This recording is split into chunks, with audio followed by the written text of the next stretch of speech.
Bendiciones. Buenos días. Buenos días. Disculpe y perdone el haber llegado un poquito tarde. Era que estábamos ministrando en otra iglesia y Dios se manifestó de una manera muy linda, pero salimos corriendo para cumplir con ustedes. Amén. Vaya conmigo a Apocalipsis. Es la palabra que Dios ha puesto en nuestro espíritu y en nuestros labios para compartir con ustedes en esta hermosa y preciosa hora de la mañana, del mediodía ya. Hoy me está acompañando el valiente guerrero. David me está acompañando hoy. La niña está con su mami, que también estaba predicando en otro lugar, y ya por ahí viene en camino para hacernos barra. Apocalipsis capítulo 1, versículo 9 en adelante, por favor, búsquelo allí. Tómese su tiempo, pero que no sea mucho, si es tan amable, por favor. Apocalipsis capítulo 9, alabado sea el nombre de Jesús.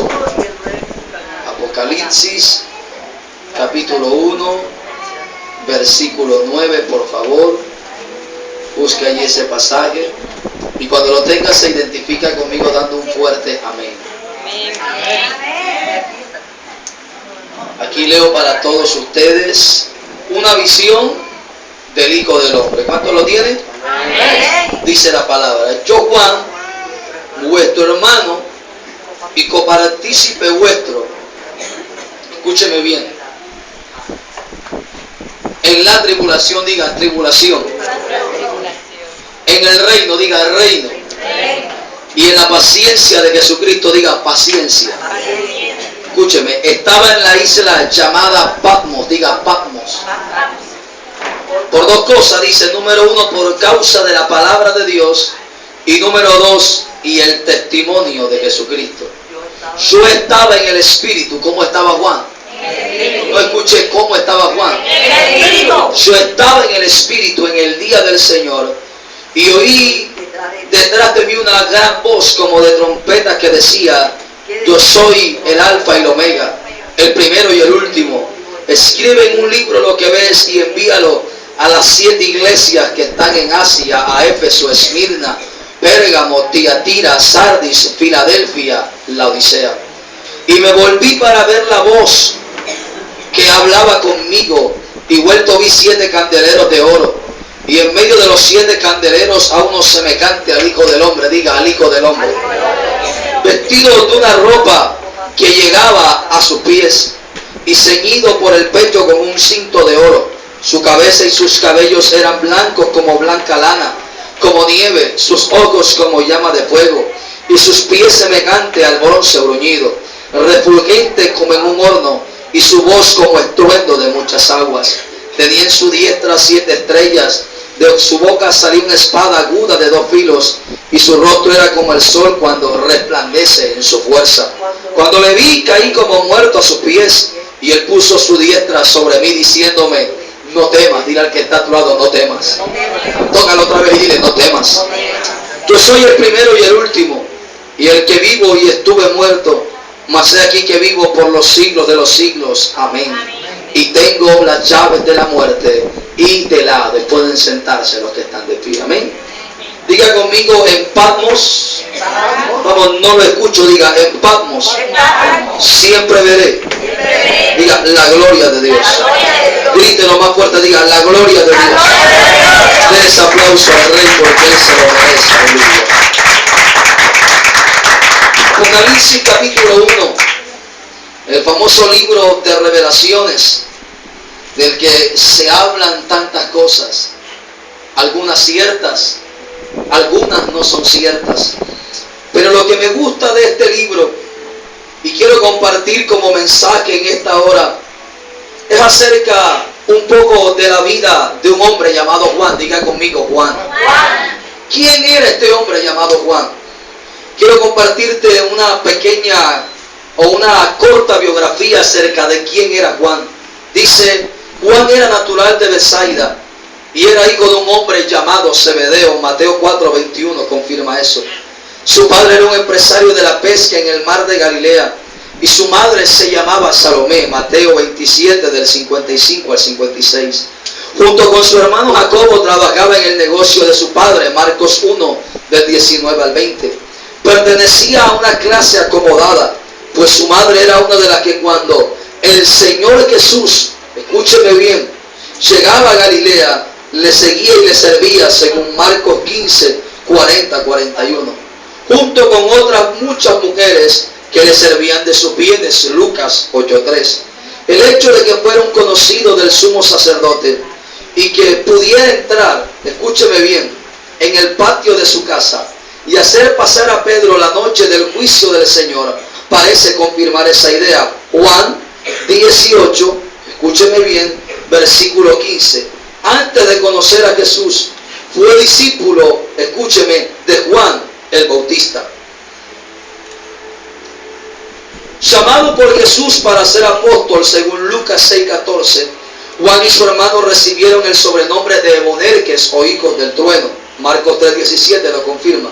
De todos los discípulos de Cristo, 3 eran los que formaban el círculo íntimo: Pedro, Jacobo, y entre ellos estaba Juan. Después de la ascensión de Jesús, fue dirigente de la iglesia en Jerusalén, Hechos 4:13, Hechos 5:33 al 48 y Hechos 8:17. Posteriormente estuvo en Éfeso y se le conocía como el discípulo amado, Juan 13:23 y 19 del 26 al 27. Según la pequeña reseña o según la pequeña biografía que acabé de compartirles acerca de quién era Juan, nosotros podemos encontrar que Juan era un hombre que era temeroso de Dios. Diga, temeroso de Dios. Juan era un hombre que temía a Dios, era un hombre que vivía para Dios. Aún la palabra enseña que Juan pertenecía, escúcheme bien, a una familia acomodada o acaudalada económicamente hablando. Quiere decir que tenía una muy buena posición social. Aparte de esto, Juan llegó a ser discípulo de Juan el Bautista, luego se convierte en un apóstol de Jesucristo y luego llegó a ser uno de los dirigentes de la iglesia primitiva y al final terminó siendo el pastor de una iglesia llamada como Éfeso o en Éfeso. O sea, la palabra y la biografía de este hombre nos da el testimonio que Juan no era un malhechor, Juan no era un delincuente, Juan no era un sicario, no era un homicida, no era un ladrón. Era un hombre que gozaba de un testimonio íntegro e intachable en medio de la sociedad judía y en medio de la iglesia. Pero la palabra enseña que por 2 causas o 2 razones, una de ellas la palabra del Señor y otra el testimonio de Jesucristo, Juan fue a parar a un lugar conocido como Patmos. Diga conmigo, Patmos. ¿Qué era Patmos? Patmos es una isla pequeña, rocosa y volcánica del mar Egeo frente a la costa de Anatolia y Turquía. Escúcheme, frente a la costa de Anatolia, lo que hoy se conoce como Turquía, a unos 60 kilómetros al suroeste de Mileto. Juan estuvo exiliado. La palabra exiliar significa echar o obligar. Durante 18 meses, o sea, a Juan lo obligaron a estar en la isla llamada Patmos durante 18 meses. Eso fue, escúcheme bien, durante la persecución de un emperador conocido como Domiciano en el año 95 después de Cristo. Y es allí donde recibe la revelación de Apocalipsis, Apocalipsis 1:19. Los romanos usaban esta isla precisamente como lugar donde se enviaban a los prisioneros más peligrosos para este imperio. En pocas palabras, Patmos era una cárcel. Diga conmigo, una cárcel. ¿Cuántos han escuchado acerca de la cárcel de Alcatraz? O de la isla de Alcatraz. ¿Cuántos han escuchado eso? ¿Amén? En los Estados Unidos había una cárcel conocida como la cárcel de Alcatraz, que quedaba en una isla. Diga conmigo, una isla. También aquí mismo en Colombia, si no estoy mal, creo que es la isla de Gorgona, donde van las ballenas jorobadas. Creo que año tras año hacer un espectáculo maravilloso. Eso es supremamente hermoso. Creo que queda hacia los lados del Chocó, en la parte pacífica, si no estoy mal. Ahí en la isla de Gorgona, también aquí en Colombia, esa isla fue utilizada como una cárcel por muchos años. Al igual que la cárcel de Alcatraz en Estados Unidos, y al igual que esta cárcel en la isla de Gorgona aquí en Colombia, ya ella no existe. Este hombre llamado Juan fue llevado a esta isla, y note que era una isla donde eran enviados los prisioneros que eran supremamente peligrosos para el Imperio Romano. Pero según lo que nosotros acabamos de leer, Juan no era homicida, Juan no era ladrón. Juan no era una persona mala. Juan era un hombre de Dios. Pero la palabra da testimonio que hay dos causas o razones que conllevaron a que Juan fuese a parar a esa cárcel. Número uno, la palabra de Dios. Y número dos, el testimonio de Jesucristo. Quiere decir que este hombre llamado Juan, escúchenme bien, entendió la postura de quién era él en esta tierra. Y comprendió que era una voz que proclama que había sido llamado para hablar acerca de los principios del reino de los cielos en esta tierra. Juan, entendiendo esto, comienza a rebelarte contra ese sistema corrupto y pagano llamado Roma, que era lo que subyugaba a las naciones de la tierra. Juan comenzó a predicar en contra de los conceptos e ideas o ideología que Roma quería establecer sobre las demás naciones. Le voy a colocar un ejemplo. En muchas naciones de la tierra se está haciendo y por haber para que se dé luz verde al casamiento entre homosexuales y lesbianas y que luego ellos puedan, escúchenme bien, adoptar hijos para convertirse en una familia. Esto me revela que si Juan hubiese estado en este tiempo, Juan desde el púlpito y Juan desde las calles hubiese dicho varón y hembra, los creó el Señor. Denle un aplauso, por favor. Eso era lo que hacía Juan. Lo que hacía Juan era rebelarse contra ese sistema corrupto y pagano llamado Roma.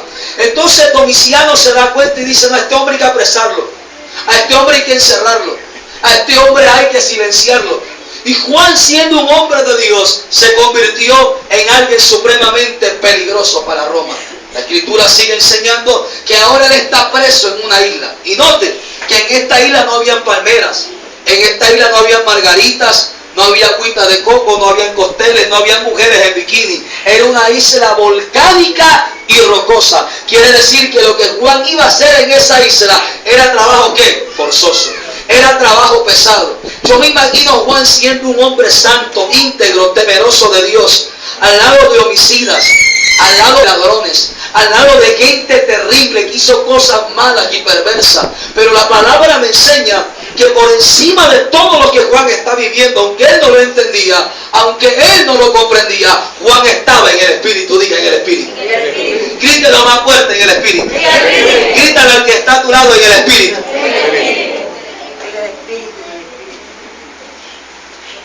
Juan está pasando un momento difícil. Juan está pasando un momento adverso. Pero Juan mantiene una postura en el Espíritu. Diga, en el Espíritu. Lamentablemente muchos de nosotros, cuando atravesamos dificultades, adversidades, necesidades, momentos de dolor, de tristeza o angustia en nuestra vida, en vez de vivir más conectados a Dios, lo que hacemos es que nos desconectamos de Él. Cuando la palabra dice que Juan estaba en el Espíritu, quiere decir que Juan estaba en constante comunión con el Señor. Juan no había perdido su vida de oración. Juan no había perdido su vida de intimidad. Lamentablemente, cuando nosotros atravesamos por Patmos, porque Patmos representa el momento de prueba, de adversidad, de lucha, de adversidad, de tentación, todo aquello que se vuelve en tu contra, en vez de mantenernos más conectados al Espíritu, lo que hacemos es que dejamos de orar, lo que hacemos es que dejamos de congregarnos, lo que hacemos es que dejamos de leer la palabra, dejamos de diezmar, dejamos de ofrendar. ¡Aló! ¡Amén! Dejamos, escúcheme bien, de perder ese amor y esa pasión por la obra y el servicio del Señor. Y esa no tiene que ser nuestra postura o nuestra actitud. Pase lo que pase, venga lo que venga, suceda lo que suceda, tenemos que seguir en el Espíritu. ¿Cuántos alaban? Mira que está a tu lado en el Espíritu. San Juan está pasando un momento que no entendía, un momento que no comprendía. Pero él dice, yo tengo que permanecer en el Espíritu.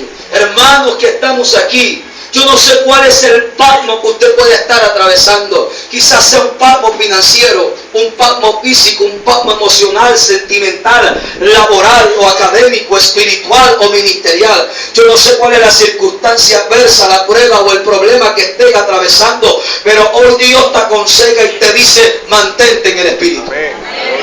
¿Por qué? Porque cuando nosotros nos mantenemos en el Espíritu, nos va a acontecer lo que le aconteció a este hombre llamado Juan. La palabra dice que por Juan mantenerse en el Espíritu, pudo escuchar la voz del Señor. Porque nosotros tenemos que entender que Dios es, que diga conmigo, espíritu. La palabra dice que Dios es espíritu. Por eso Él busca adoradores que le adoren en espíritu y en verdad. Mire, escúcheme bien. Nosotros tenemos que seguir entendiendo que la voz del Señor no se discierne en la carne, sino en el espíritu. Mire, yo recuerdo el día que entregué mi vida al Señor. Yo llegué a ese servicio en la calle. Y cuando llego al servicio en la calle, yo veía a los cristianos aplaudiendo. Yo veía a los evangélicos hablando en lengua. Yo veía a otros diciendo, alaba al Señor, adora al Señor. Y yo buscaba al Señor por todos lados. Yo no entendía lo que ellos hacían. Aún llegué a la conclusión de decir, esta gente está más loca que yo. Sí, pero llegó un momento que cuando yo comienzo a conocer del Señor, a mí no me fue fácil en el momento entender lo que pasaba, porque yo estaba ¿qué? En la carne. Yo no viví una vida en el espíritu. Por eso nosotros tenemos que entender que cuando atravesamos momentos difíciles debemos de mantenernos conectados al espíritu, porque si seguimos en el espíritu podemos escuchar la voz de Dios que nos está dando la salida y la victoria en medio de ese problema y de esa prueba. Entonces Juan está en el espíritu, él está en comunión, él está en intimidad, él no entiende lo que pasa. Pero él dice, yo debo de permanecer en la presencia de mi rey. Sucede que cuando él está en esa actitud, él puede discernir la voz de Dios. Él puede escuchar la voz de Dios. Y cuando él voltea, dice que aquella voz era como una trompeta. Aleluya. Y que cuando él voltea, lo que comienza a ver es nada más y nada menos que al Cristo glorificado. Aleluya. Porque usted tiene que entender que en Cristo hay una particularidad, o hay varias particularidades quizás. Usted tiene que entender que primeramente la Biblia nos muestra al Cristo que es profetizado. El que profetizaron que los profetas. Número 2, la Escritura nos habla acerca del Cristo que es encarnado. Y el verbo se hizo que es carne. Luego la palabra nos habla del Cristo que es resucitado. Amén. El que duró 40 días, escúcheme bien, en esta tierra. Pero la palabra también habla acerca del Cristo que es glorificado. Y este fue el que vio Juan. Juan tuvo la dicha de escuchar del Cristo profetizado porque era, escúcheme bien, discípulo de Juan el Bautista. Juan tuvo la dicha de caminar con el Cristo encarnado porque él fue apóstol del Señor. Juan tuvo la dicha de compartir con el Cristo resucitado porque así lo enseña la palabra en Hechos capítulo 1. Pero ahora Juan está traspasando hacia una dimensión de gloria mayor, porque ahora Juan, a quien tiene enfrente de sus ojos, es al Cristo glorificado. ¿Qué me revela esto? Que cuando el Padre viene a mi vida, no es para destruirme, sino es para promocionarme a una nueva dimensión de gloria. ¿Cuántos dicen amén? Gózate y alégrate por el cuerpo que estás viviendo, porque en medio de ese problema, de esa prueba, de esa necesidad, de esa adversidad, lo que vas a ver es la gloria de Dios. Eso es lo que ve Juan. Juan ve la gloria de Dios y dice que cuando él vio aquello, cayó como muerto. La palabra dice en el libro de Éxodo que un día Moisés le dice al Señor, muéstrame tu gloria. ¿Y qué fue lo que le dijo el Señor? No hay hombre que me vea y que... Lo mismo le pasa a Juan. Juan está cayendo como muerto. Pero Juan escucha una voz que le dice, no temas. Dile al que está a tu lado, no temas. No, dile al que está a tu lado, no temas. No temas. La palabra enseña que Dios le dijo, no temas. Él está diciendo, Juan, no te preocupes por lo que estás viviendo. No te preocupes por lo que estás atravesando. No tengas miedo por la experiencia que estás teniendo. Porque yo he permitido que vengas a esta isla. Porque en esta isla te voy a mostrar mi gloria. Me estás viendo como el Cristo glorificado. Y voy a revelarte misterios para estos últimos tiempos que ningún otro les ha revelado. Esto claramente me hace entender que el Patmos lo que manifiesta en mi vida es un tiempo de promoción hacia una gloria mayor. Amén. Así que no tienes que estar triste. No tienes por qué estar desanimado, desalentada. Por eso Pablo entiende esta magnitud de gloria en cuanto a lo que es la revelación de la palabra. Y en Romanos 8:28 dice que los que amamos a Dios, todas las cosas. Porque Juan entendió no, que esta leve tribulación momentánea lo que produce en nosotros es cada vez más excelente, eterno peso de gloria.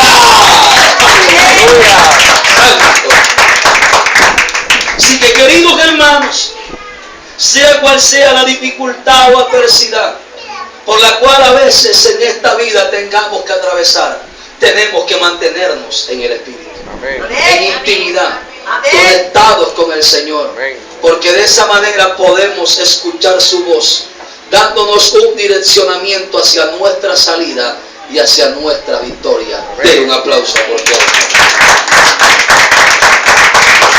Quiero pasar rápidamente al libro del profeta Daniel, porque quiero compartirte algo en medio de este pasaje.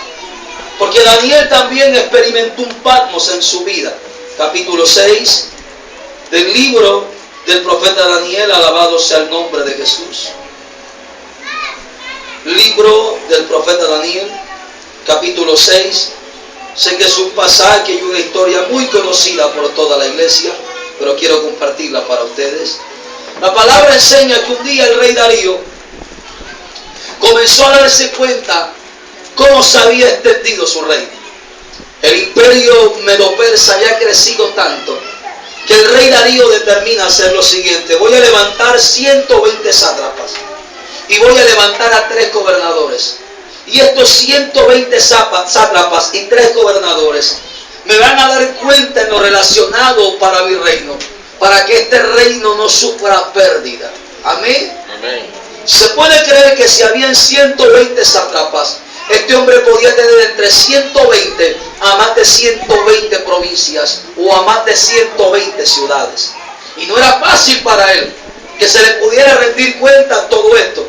Y él, para poder supervisar de que ellos pagaran todos sus impuestos al imperio, él determina constituir 120 sátrapas y 3 gobernadores. La palabra me enseña en el verso 3 lo siguiente: pero Daniel mismo era superior a estos sátrapas, y gobernadores, porque había en él un espíritu superior, y el rey pensó en ponerlo sobre todo ¿qué? El reino. Usted tiene que entender algo aquí, por favor. Aquí me voy a detener para enseñar un par de cosas. La palabra dice que en Daniel había un espíritu ¿qué? Superior. Grítelo más fuerte: un espíritu ¿qué? Superior. Esto claramente nos revela que Daniel entiende quién era el que venía sobre él. Nosotros entendemos que en el antiguo pacto el Espíritu Santo solo venía, diga conmigo, solo venía. Diga conmigo, hoy habita.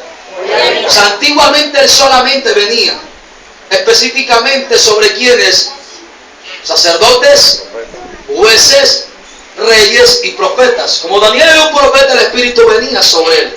Pero la palabra enseña que Daniel llega a la magnitud de entender quién es el que reposa sobre él, quién es el que viene sobre él. Y como él entiende quién es el que viene sobre él, él le da el valor y la importancia que este espíritu se merece. Y él entiende que sobre él no está cualquier espíritu, sino el Espíritu superior. Y como sobre él en ese momento venía el Espíritu Santo, que es el Espíritu superior, él hacía las cosas con excelencia. Amén. Ay. Yo sé que aquí voy a calabrar algunos. Nosotros hoy en día tenemos el privilegio y la dicha de que el Espíritu Santo ya no solamente viene sobre nosotros, sino que habita en nosotros. Amén. A Pablo le ha revelado que somos templo de ¿qué? Grítelo, somos templo de ¿qué? Entonces nosotros tenemos que comenzar a dar el valor al espíritu que mora en nosotros. Ya en usted no mora un espíritu de adulterio, ni de drogadicción, ni de alcoholismo, ni de prostitución o de hurto, de cualquier otro espíritu u otro demonio. Hoy usted tiene que entender que el que mora en usted es el Espíritu Santo. Como mora el Espíritu Santo, tenemos que hacer las cosas con excelencia. Porque Él es el Espíritu ¿qué? Superior. Voy a decir algo aquí. Jóvenes que están aquí, ustedes tienen que ser los mejores que estudiantes en la escuela y en la universidad. Amén. Ay. Claro, porque tienen al Espíritu Santo. obreros que están aquí, personas que trabajan en empresas o en otros lugares, ustedes tienen que ser los mejores empleados. Porque en usted está el Espíritu Superior.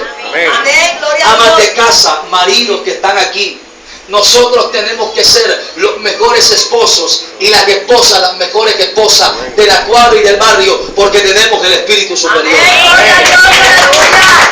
Hijos que están aquí tienen que ser los mejores hijos. Ay, su nombre. Porque es que quien mora en nosotros no es cualquier espíritu, hermano. Daniel entiende eso y comienza a hacer las cosas ¿con qué? Con excelencia. Y por eso Darío dice, no, quien sobresale por encima de todos estos es Daniel. Y a este Daniel yo lo voy a colocar en una posición mayor. Yo he escuchado el caso de personas que un día llegaron a una empresa siendo los que hacían el aseo. Y no es malo, este oficio no es malo, escúcheme bien, porque ningún trabajo es ¿qué? Deshonra. Amén. Porque el obrero es digno. Entonces escuchen, llegaron repartiendo el café, llegaron llevando las cartas, pagando los cheques en el banco, haciendo encomienda, y hoy algunos de ellos ya están en oficina y ya otros han escalado tanto que son hasta los gerentes de esos lugares. ¿Pero por qué? ¿Por qué? Porque ellos comenzaron a hacer las cosas con excelencia. Y ese jefe comenzó a darse cuenta. Y ese jefe comenzó a fijar la mirada sobre él. Y esa patrona comenzó a verla. Y llegó un momento donde ellos dijeron, esta es la mujer y este es el hombre. Quizás no tiene tanta preparación académica, quizás no tiene tantos títulos, quizás su apellido no es como el mío, pero esa es la persona que yo necesito en esta posición. ¿Cuántos aplauden al Señor? Quizás te van a decir que eres una sobachaqueta. Porque cada vez se dicen eso. Ahí está que eres un regalado. A veces dicen eso. Que va, el hermano regalado ese. La hermana regala esa.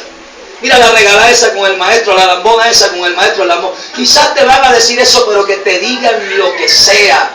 Porque tú no estás haciendo las cosas para el hombre, tú las estás haciendo para Dios. Colosenses 3 dice, todo lo que hagáis, sea de palabras o de hechos, hacerlo no como para los hombres, sino para el Señor, porque del Señor recibiréis la recompensa. Aló. Amén. La recompensa. Escúcheme, escúcheme. Yo escuché un testimonio acerca de uno de los hombres que tiene una de las iglesias más grandes en el mundo. Es el pastor, si no estoy mal, Adebayor, en el África. Un día, Adebayor tenía su pastor normal, su pastor, pero él era el que le cargaba la maleta al pastor. Él era el que le cargaba la chaqueta al pastor. Era un hombre que académicamente estaba preparado, pero no teológicamente o espiritualmente, según algunos. Y llega un día donde el pastor de Adebayor, que tenía una iglesia, por cierto, ya era algo grande, el hombre muere. Y cuando el hombre muere estaban todos sus súbditos, los candidatos a ser el sucesor de ese pastor. Gente preparada, excelentes predicadores, excelentes teólogos, gente que oraba y ayunaba, gente que buscaba a Dios. Pero cuando este hombre está en el lecho para partir de esta tierra, él asigna delante de todo su grupo de trabajo que quien va a ser su sucesor es Adebayor. O sea, eso fue un escándalo en el ministerio. Muchos no lo aceptaban por su falta de preparación académica, por su falta de búsqueda en un sentido espiritual. Pero este pastor entendió que su sucesor era nada más y nada menos que Adebayor. Adebayor no quería aceptar la posición que se le entregaba, pero como él amaba tanto a su pastor, Adebayor determinó ser ese hombre. La mirada de todos estaban sobre él. Muchos molestos e indignados decían, yo debería ser el pastor, yo debería estar enfrente. Y sucedió que había llegado la prueba, que tenía que dar testimonio. Adebayor tenía que predicar el domingo siguiente que había muerto su pastor. Todo el mundo estaba en la expectativa. Todos estaban esperando sus horrores en medio del mensaje por su falta de preparación teológica. Porque él quizás no tenía la hermenéutica y la homilética o la elocuencia que otros tenían. Y sucede que ese día, en medio del servicio, la iglesia se llenó más que nunca. Y sucedió que hasta trajeron a una muerta. Ay, ay, ay, ay, ay. En medio del servicio traen una mujer muerta o una persona muerta. Y cuando todos vieron eso, todo el mundo dijo, aquí es donde se va a corchar. Aquí es donde nos vamos a dar cuenta que ese no tiene el llamado. Aquí es donde lo van a quitar a él porque va a quedar en vergüenza y la iglesia va a quedar avergonzada y nos van a tener que colocar a algunos de nosotros. Sucede que cuando Adebayor ve aquello, Adebayor se asusta. Adebayor no sabe qué hacer. Pero ¿sabes qué? Fue lo glorioso, porque Dios respalda lo suyo. Dios resucitó a esa persona muerta. Y hoy en día Adebayor es el pastor de una iglesia que tiene 1 millón de personas. ¡Amén!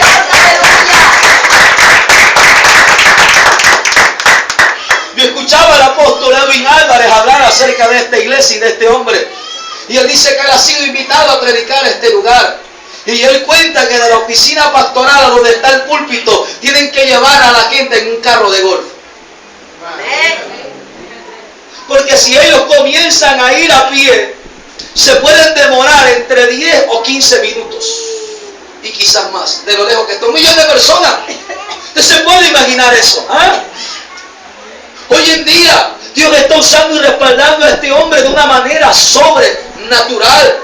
Porque quizás para otros no calificaba, pero su pastor se dio cuenta que él hacía un trabajo con excelencia. Si usted tiene que venir a hacer algo aquí en un servicio a la obra del Señor, hágalo bien o no lo haga. Amén.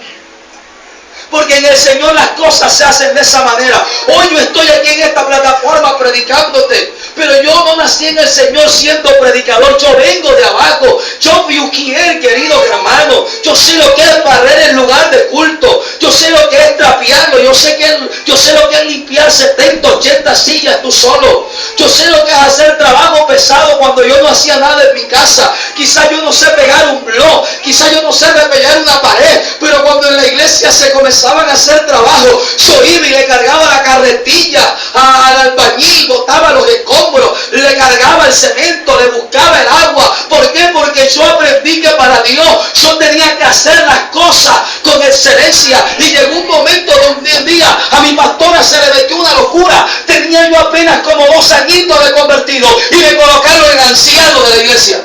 Amén, gloria a Dios. Y muchos no estaban de acuerdo. Muchos no querían. Porque decían que yo era demasiado joven, porque yo era un experto en la palabra. Pero la pastora lo que vio a través de los ojos del Espíritu fue alguien haciendo un trabajo con excelencia. Porque cuando tú haces las cosas con excelencia, sea en lo secular, aunque esto no hay que llamarlo secular, porque todo es de Dios y le pertenece a Dios. La palabra dice que el mundo, su plenitud y los que en él habitan le pertenecen al Señor. Este mundo no le pertenece al diablo, que dice eso. Me va a perdonar lo que voy a decir, pero la iglesia de Cristo ha entrado en tanta mediocridad que para justificar nuestra falta de compromiso con Dios, su reino y su obra, decimos, es que este mundo está bajo el maligno. Estaba. Porque la palabra dice que las llaves las tiene ahora el Señor.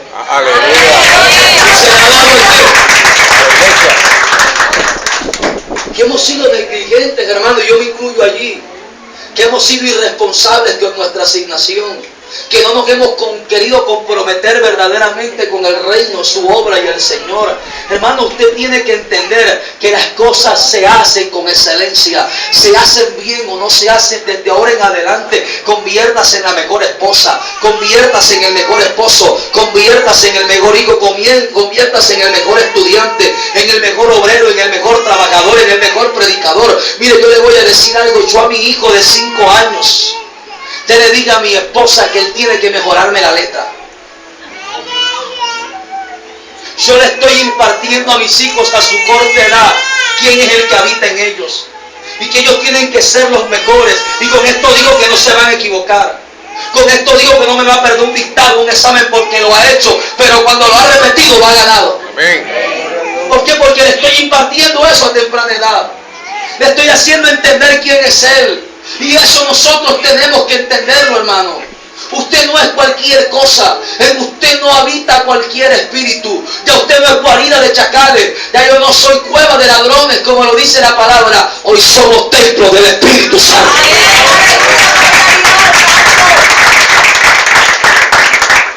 Y el Espíritu espíritu superior es el que habita en nosotros. Y por ende tenemos que hacer las cosas con excelencia. Usted tiene que ser el mejor padre. Usted tiene que sacar tiempo para su hijo.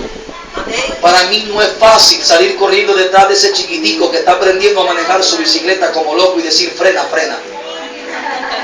Quizás hay padres que me ven, quizás hay familias, hogares que me ven y me dicen, ese hombre está loco corriendo detrás del hijo para fregarlo. A mí me importa.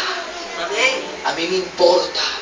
Porque yo tengo el espíritu superior y yo tengo que aprender a desarrollar un buen papel como padre y enseñarle paternidad a mi hijo para que cuando él crezca, así como yo le he dado afecto, tiempo, cariño y comprensión, él lo pueda transmitir a otras generaciones y de generación en generación. Tenemos que entender eso, iglesia. No somos cualquier cosa. Tenemos el espíritu superior. ¿Cuántos dicen amén? Pero la palabra dice en el verso 4 que esos gobernadores y sátrapas buscaban ocasión para hacer tropezar a Daniel, para hacerlo quedar mal delante del rey.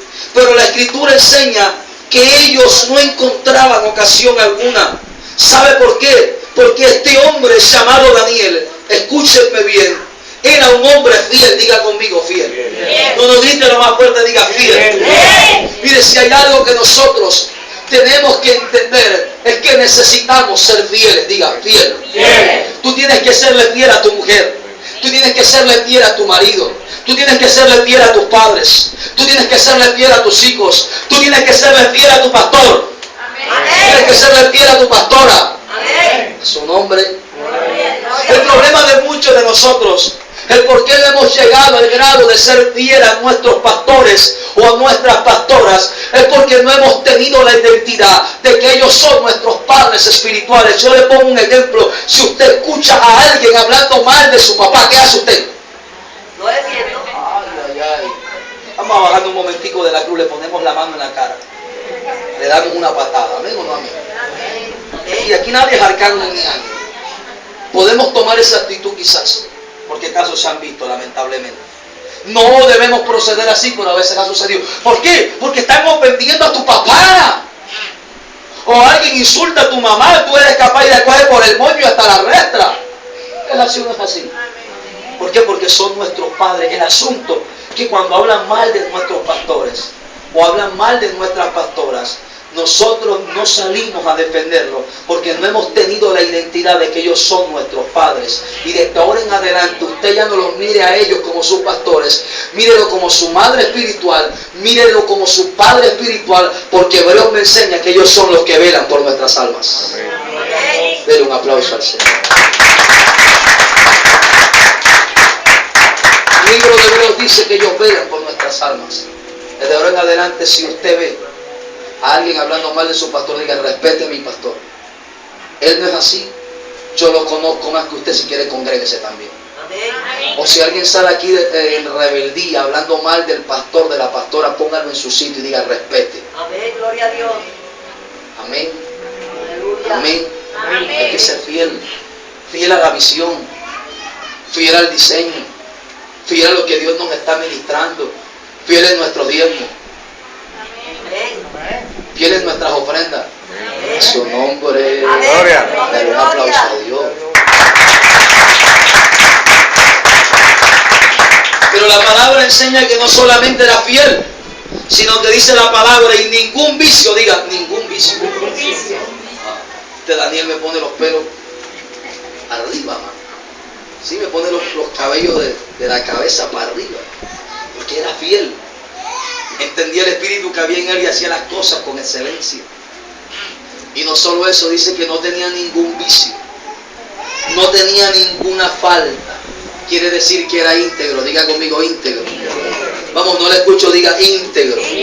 Diga al que está a tu lado, no solamente tienes que hacer las cosas con excelencia, sino que tienes que ser fiel, pero también íntegro. ¿Qué traducción significa integridad? Quiere decir ser genuino. Diga conmigo, genuino. Diga, de una sola pieza. Esto me revela que lo que yo soy en el lugar de culto lo soy en casa. Porque es que en el lugar de culto nos convertimos en querubines, serafines, ángeles y arcángeles. Nos salen alas Y los que no tienen alas le comienzan a salir. Nos sale hasta una aurola y algunos hasta más grandes que otras. Pero cuando llegamos a la casa, ¡ay! Cuando estamos en la escuela, ¡ay! Cuando estamos en la universidad, y tú no eres de evangélica, ¡a mí no me hables de eso! Es su nombre. Gloria. Pero la palabra dice que Daniel era íntegro. Lo era en el lugar de culto. Lo era en su casa, con su esposa, con sus hijos, su familia. Lo era con sus padres, lo era con sus pastores. Lo era donde él trabajaba, lo era en la calle donde él iba. Hasta aún estando de vacaciones en la playa, Daniel era íntegro. A su nombre. Dile al que está a tu lado, tenemos que ser íntegros.